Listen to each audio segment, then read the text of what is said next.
Welcome to our video series, where we're talking to tech marketing leaders in a range of industries to learn their top challenges and how they achieve ROI in today's MarCom landscape. For those of you who stumbled on our site for the first time, hey there. We're an award-winning public relations and integrated communications agency representing global tech enterprises and innovative startups. The way we partner with clients now is certainly not the way agencies did it 5 years ago. Why? While traditional media outlets continue to morph into digital news engines and social media platforms change their algorithms and features every single day. And to top it off, sales, demand gen, customer success, and PR now must all work together in concert to show true ROI to the C-suite. As you can see, the landscape is getting, well, a little complicated.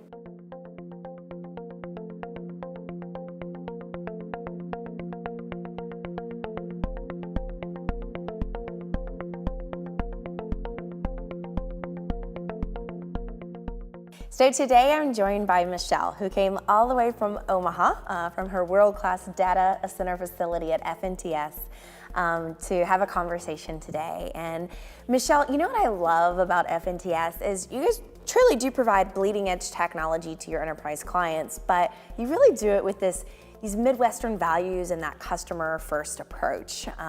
So that's just, since we've been working together, that's what I've really taken away and love about your brand and working with you as well. Thanks, Anna Ruth. I like working there as well, just for those very reasons. And thanks for having me here today. I appreciate it. No, we're so glad. Always good to see you. And so I have a few questions. Kind of want to have a dialogue today about what your role is like and mission critical marketing, how it's changing today. So FNTS has world-class data center facilities, about 61,000 square feet of raised floor, right? Correct. Yep. And you really do provide that bleeding edge technology through your partnerships with folks like VMware and EMC and Microsoft. So tell me, with all that backdrop, what is your role as the internal marketer like? And what KPIs are you most focused on every day? How do you work with the sales team? Kind of talk to me about your role at a place such as FNTS.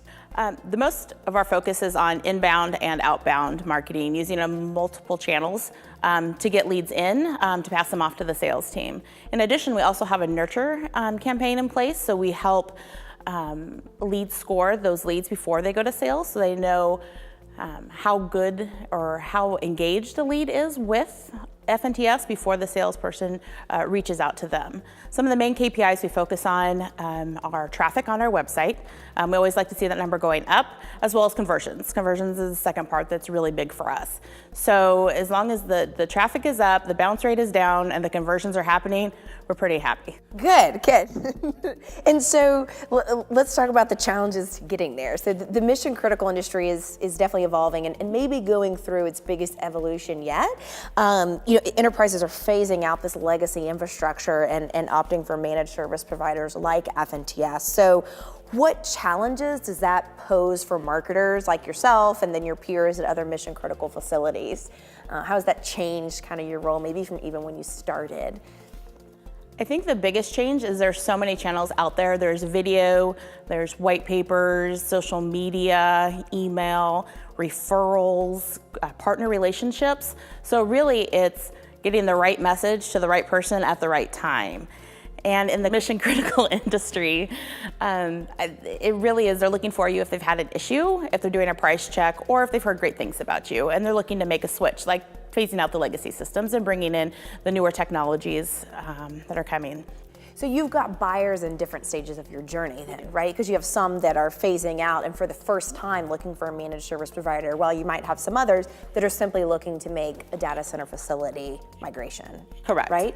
Okay. Yep. So that's definitely changed, again, like a very matrix approach to how we're reaching different buyers. They don't all go in the market knowing exactly what they need or needing the same thing. Yeah, and probably the biggest change is buyers are coming to us having already done the research. So they know who our competitors are, they know the pricing, they know the services offered, and they know what they want from us. So it really is our job to get in there in the right phase in which they're looking to make sure that we're putting our materials in front of them and getting in front of them.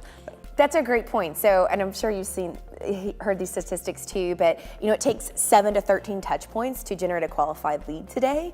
And that's because in the first phase of the buyer journey, they're all self-educating.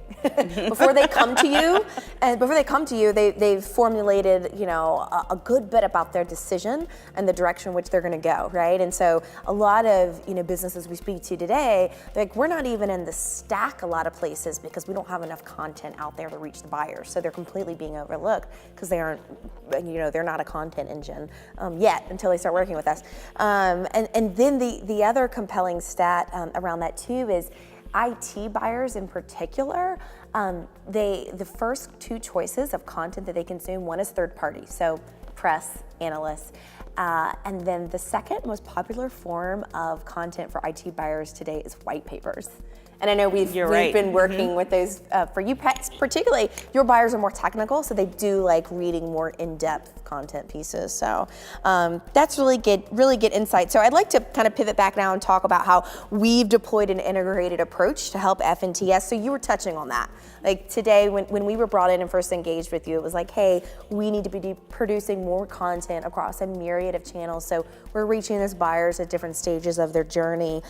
So, from your perspective, kind of looking back on our relationship and also the things that the foundation you had laid before we began working together, how is the combination of content marketing, media relations, social media, email marketing, how has that all changed the marketing program today and those results versus, maybe say a year ago for FNTS?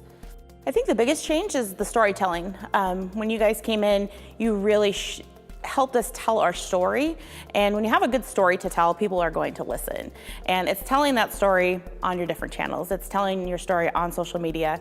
It's bringing in customers to do video testimonials and case studies and really hearing from their peers, why are you doing business with FNTS? What do they have to offer that's different from the competition? So that has, I think, been the biggest impact that you've had, is that we're telling our story, we're telling it across a lot of channels, and we're getting a lot of content out there. And I think that has really helped a lot in our statistics as they reflect. Yeah, in fact, I believe that the last report I saw, we're measuring Q2 to Q2 is our year, and we're 66% of the way to the goal, and we're not even halfway through there yet. So now it's exciting. So yes, that storytelling is pushing more traffic to the website, which is resulting in, we're ahead of our conversion goal. So that's really awesome to see. And I also knew some new things, because that social media advertising, you weren't investing a lot in that prior. Not at all. It's generating a great result. I think month over month, last month we saw that Twitter ads had increased like 1,500% from the month before. So it's really great to see those results beginning to not only push traffic, but then produce those qualified leads. So that's what we wake up for, and we know we wake up for it too. You wake up for it too, so that's why we love partnering with you specifically. Now let's kind of go back even further. When we were first engaged, we were tasked with auditing past performance, and we've also helped you create a funnel and do benchmark setting and really getting a strong foundation so that we can track those awesome results that we were just talking about. So describe the value that you, and then of course your C-suite, places on our reporting, and how has that been going since we've been doing funnel reporting for you and benchmark setting? How's the C-suite responding, and how's that helping you do your job and maybe becoming a little less stressed every day? Well, I can't tell you how much the reporting has helped immensely. Historically, we did reporting once a year at the end of the year to do a recap. Just with bandwidth and staffing, it's just hard to keep up when you're constantly trying to push things out to reflect. And in marketing, reflecting is huge. That's how you understand what's working well. That's your A/B testing, that's your nurturing, to say at what point are we making the biggest impact on our customers. So I think that is just priceless, honestly. I can't express the value that reporting continually every month and bi-monthly really from your team has really helped us. It's also helped the C-suite understand is when we ask for budget increases or we ask for change in budget or shift in budget, where is that money going and why? And that is huge for them. It's also big for them to know that our brand is growing.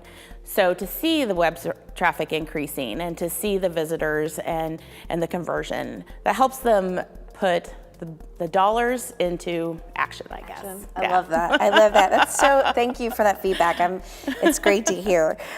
So let's just kind of talk about the future for a second. So the mission critical sector swirls with conversations, about the future. That's all, you're in the futures business. So what is on tap for the industry? What's on tap for FNTS? And how do you think your job as the marketing lead and we as your partner is going to change in the future against the backdrop, again, of this really fast-moving industry and the shift to the cloud and so forth? What, if you were to rub a crystal ball, what do you think's next?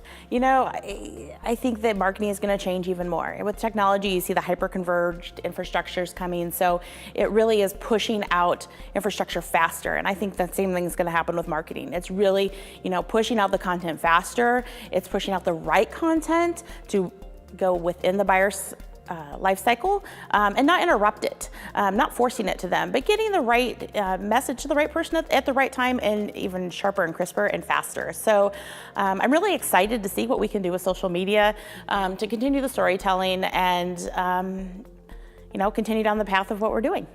Awesome. Well, we're so excited. Thank you again for coming. Well, thanks for having me. Appreciate it. Look forward to continuing the conversation this afternoon as we hang out. But thank you for being here, and love all the wonderful feedback. And we are excited about the future too. There too. Thank you.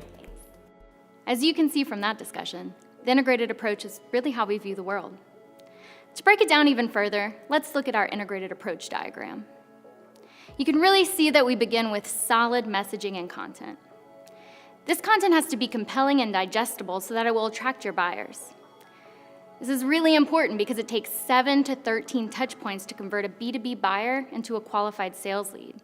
So the narrative you create through social media content, case studies, and white papers will help you push your leads through the buyer's journey. Now, how do we distribute all this content? Well, it's through digital channels. And since 75% of journalists say that they can't do their job without Twitter, this content is not just reaching your potential buyers, but journalists too. And that's a win-win. Once we distribute this content, we're able to leverage it for thought leadership campaigns, which helps us land speaking engagements and awards for your brand. And to put a bow on it all, with our lead generation and marketing automation capabilities, we have the ability to optimize this compelling content. We ensure we're capturing important prospect information like email addresses. Not to mention, through marketing automation software, we're able to follow a prospect through his or her buyer's journey. From the first time they find your website until it's time to close the sale, and even beyond, we continue to nurture that relationship. Not every client contracts us to execute our entire 360 approach for them. But what's really important to take away is that this is how we see the world. We bring this perspective to every tweet, blog, email, or pitch we write. We truly understand the exact Marcom formula it takes to help you make news and drive leads.